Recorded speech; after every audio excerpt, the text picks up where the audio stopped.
Okay, so this is a new section, 16.5, and this section is all about relative velocities. Kind of like the last one was, but this is a more powerful way to go about it. All right. Sometimes you might have something that's just it's too challenging with the geometry, or working from the geometry angle and then taking derivatives is just too cumbersome.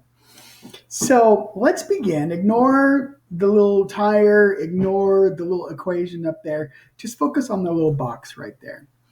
And let's suppose that this box represents a boat, and the boat's going to go across like this. So it has some velocity vector to it here, just like this. All right, so it's going to be moving this way, just like that. But on board this boat is a little rat, and the rat is at the top of the boat on the left side. I don't know if that's port or starboard or what that is. I think that's port, but I'm not sure. And it's going to be moving downwards like this. So as the boat moves across here, the rat is moving down. Okay. So let me see if I can do this with my hands. So my boat's going to go across. My rat starts up here, and it's going to go down like that. So the actual path of the rat was diagonal, right? Now, if we wanted to think about those velocities, then all I have to do actually is to take my two vectors and add them together, just like this. So that third vector, the blue one there, represents the total velocity for the rat. All right. So we could say, if we wanted to do it this way, we could say that the velocity of the rat is equal to the velocity vector for the boat plus the relative velocity for the boat with the rat on it.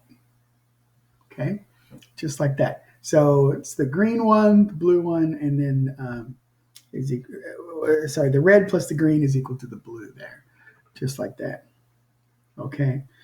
Now, all that's fine and good and very straightforward, but let's put a twist on this. So let me get rid of some of this stuff here. Move my equation up here like this. Suppose that I still have the same velocity vector for my boat, so it's still going across, but we still have a rat on the boat. But let's suppose that as the boat is turning, something's wrong with it as it's traveling, and it's actually turning like this.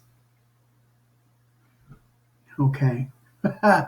Well, then you could see trying to define the velocity vector for the rat could be tricky. All right, could be tricky. Well, fortunately, there is a way to do that. There is a way to do that. So let me back that guy up there. Okay, and the way that we do that is with our equation that we have up above. Okay, so this equation right here. So what we've got going on here is this thing says that the velocity of the rat is equal to the velocity of the boat, okay, and then plus this term here, which takes into account the rotation of the boat, all right, the rotation of the boat. So let's dissect that last part just a little bit. Omega k hat plus RAB. So what in the world is going on with that? Well, to understand that, let me clear out a few other things that I don't want to distract us. Okay, and let's just think about a wheel. Okay, so we have this wheel, and the wheel is turning about an axis right here. Let's say omega, like this, and so that omega is here. Okay, So the velocity vector is out. It's coming out of the page. Okay, so there's my thumb. It's coming right out of the page.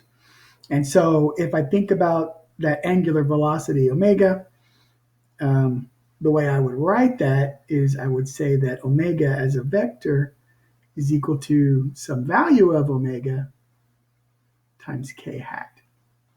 All right, so maybe omega is 3 radians per second. So then omega, the vector, would be 3 k hat. All right, that sort of thing there. But now let's consider a point out here on our disk. If omega is as shown, then what's the velocity of a point right out there? Its direction is going to be this way. So we've got r here, and then this is going to be our velocity term vector right there. That's a vector there too. Okay, so let's watch what happens if we take the cross product of omega with r. All right, so r is up, omega is towards me.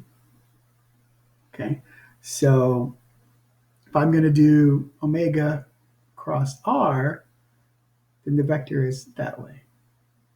Okay, so you guys try that. Now I'm having to use my left hand because there's like a mirror thing going off. It's going on with my image, and it's really awkward. But we've got omega coming out of the screen. We're going to curl that into r, and there's our velocity vector, just like that. Okay. What if we thought about a point, I don't know, over here?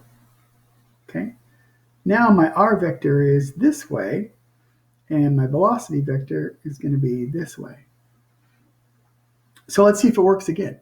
So I've got k, I've got omega come out along my k-axis out of the page, and then I've got to curl into the screen, and yeah, it's that way. Here the mirror, I think the mirror thing's going to screw me up here, but you should be able to do it with your hand.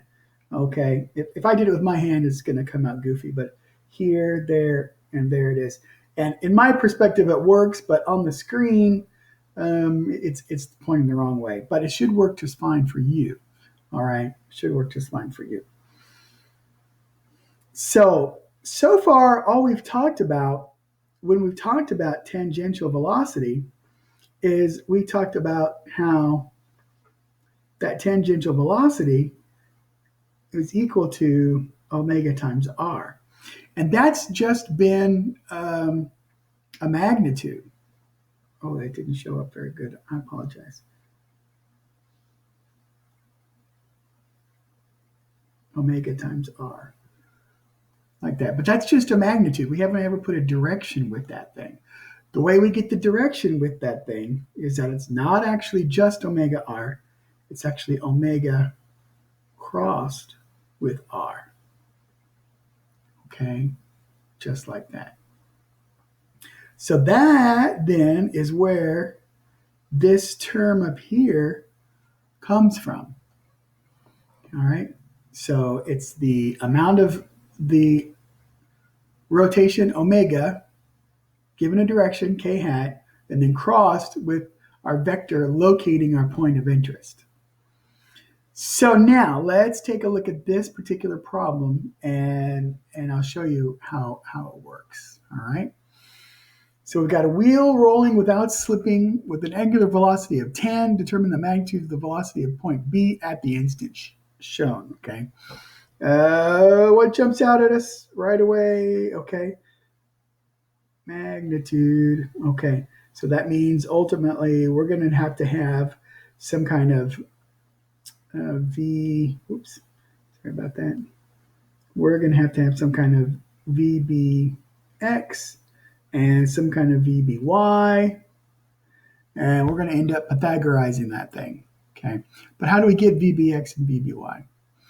Well, we start with VA. Now, I'm not actually going to use the point that's marked A down there. I'm going to redefine A, scribble that out. And I want to put A right in the middle, just like this. So we've got a velocity this way. There's my VA term, just like that, okay? Now VA, if we have a non-slip condition, which is what we have here, is simply equal still to omega of the wheel times the radius, which in our case is 0.6. So that means that VA, in terms of a magnitude, is going to be 10 times 0.6, or VA is just 6. Okay, but what about VA as a vector? As a vector, VA has to be 6I. Okay, so that gets us started up on our equation up here. Okay. So we're going to say that VB, the vector, is VA, the vector, which we discovered was 6I, okay, plus omega, which is 10, k hat, and then we have to cross that with the vector going from my point A to B, right? So that vector is this right here, this red one. We can say that that R, which goes from A to B, is equal to minus 0.6 I hat. Minus 0.6 I hat.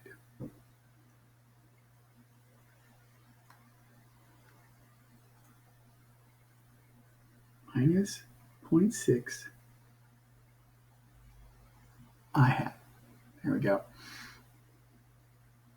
Okay. So let's work with the right-hand side of the equation there just a little bit. So I've got 6I here plus, all right, now I've got to do my cross product. So K crossed with I.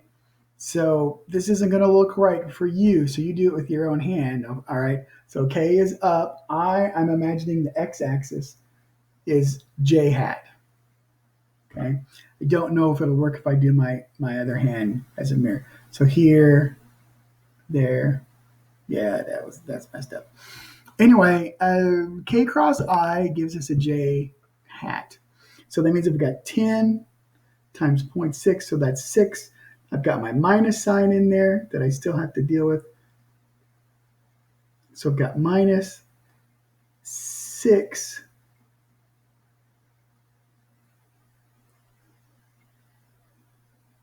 6J.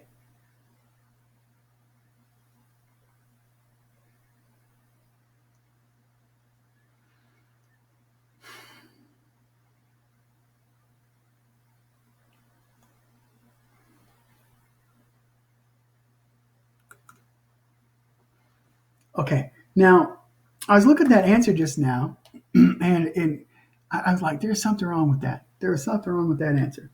Because that's telling me that that point on the wheel right here has a component of velocity 6 this way, which makes sense because the wheel is going that way, and a component of velocity that's down.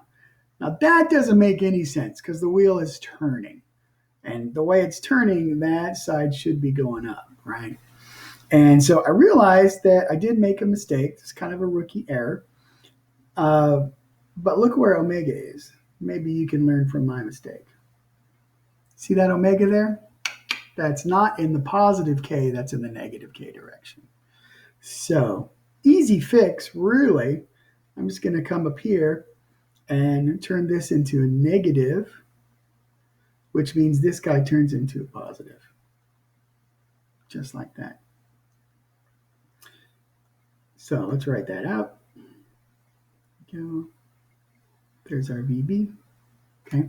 Now what we're going to do a lot of times is we're going to take VB and we're going to write it as VBX I hat plus VBY j hat, and that has to be equal to 6i plus 6j.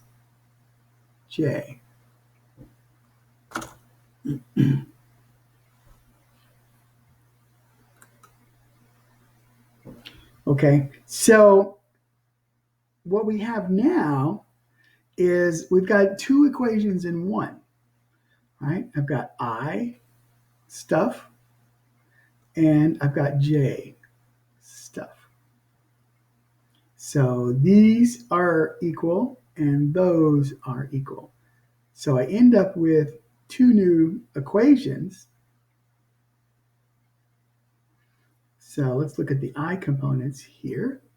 My I components, then I'm going to have VBX is equal to 6. And then my J components, I'm going to have VBY is equal also to 6 in this case. Okay. All right, I got my components. So now it wanted the magnitude of the velocity. So we can just crank that out, piece of cake. So VB, oh, that's like way too super huge. So VB, we're going to have VBX squared plus VBY squared, just like that. Square root of 6 squared plus 6 squared. Anyway, we're going to get here 6 times the square root of 2. That's how that's going to pan out. So we just multiply that out, and now we have our answer. Okay. Now, all the other fundamental problems that we look at, the other examples that we do, they're going to be the same sort of thing. So let's go back. Let's go back. Okay. First thing we have to do when we're doing these is we have to define the velocity vector for our first point of interest. So in this case, it was A, which I decided was going to be the center of the wheel.